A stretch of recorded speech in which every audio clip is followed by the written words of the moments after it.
ایک صحابی ہیں حضرت ابو دحداح رضی اللہ تعالیٰ عنہ. ہوا پتہ کیا، مدینے میں ایک یتیم بچہ، بعض نے لکھا اور بعض نے لکھا ایک صحابی تھے، ان کا بھی کھجوروں کا باغ تھا اور ساتھ ایک اور کھجوروں کا باغ تھا. اب ان کا ارادہ بنا کہ میں اپنے باغ میں نا دیوار پیدا کر لوں، دیوار مار لوں. تو وہ جو ان کا پڑوسی تھا نا، اس کے باغ کا کھجوروں کا ایک درخت ان کی دیوار کے اندر آتا تھا. اس کی خواہش یہ ہوئی کہ یہ بھی کبھی مجھے مل جائے تو میری دیوار ذرا سیدھی ہو جائے گی. اس شخص سے کہا یار یہ میرے ہاتھ بیچ دے. کہنے لگا میں نے نہیں بیچنی، ایک درخت میں نے نہیں. بعض بندے اڑ جاتے ہیں نا.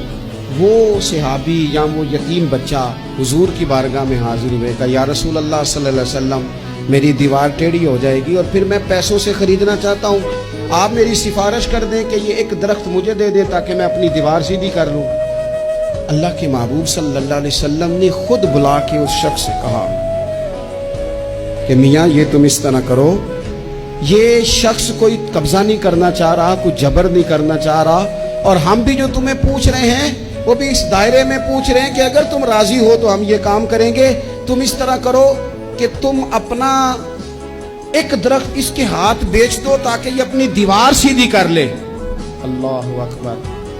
اس شخص نے کہا جی میں نے اس کو بھی کہہ دیا ہے اور آپ سے بھی عرض کرتا ہوں میں نے نہیں بیچنا اپنا یہ درخت. حضور نے بھی فرمایا. اب اسلام سختی کرتا نہیں.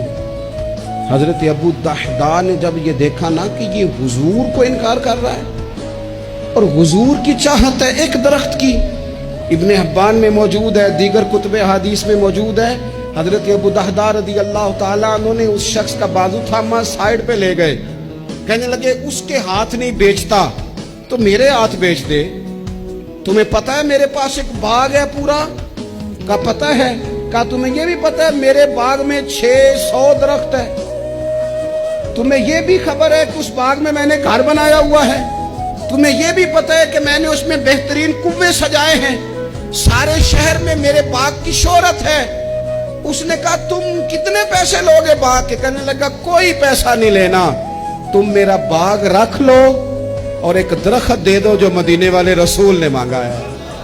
وہ ایک درخت بس مجھے چاہیے، ایک درخت. جیم جان دا کچھ وسا نہیں ہوں، اے جان یار نو دے تے آزاد ہو جا. اس سے دل دہن فساد سارے، دل بر نو دے تے شاد ہو جا. بس وہ ایک جو میرے نبی کو پسند آ گیا ہے وہ تو دے دے، بس بات ختم ہو گئی.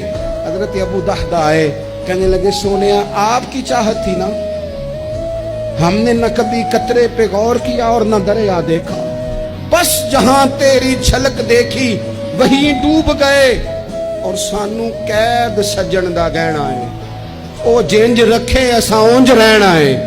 یا رسول اللہ صلی اللہ علیہ وسلم آپ کو پسند آ گیا، میں نے خرید لیا.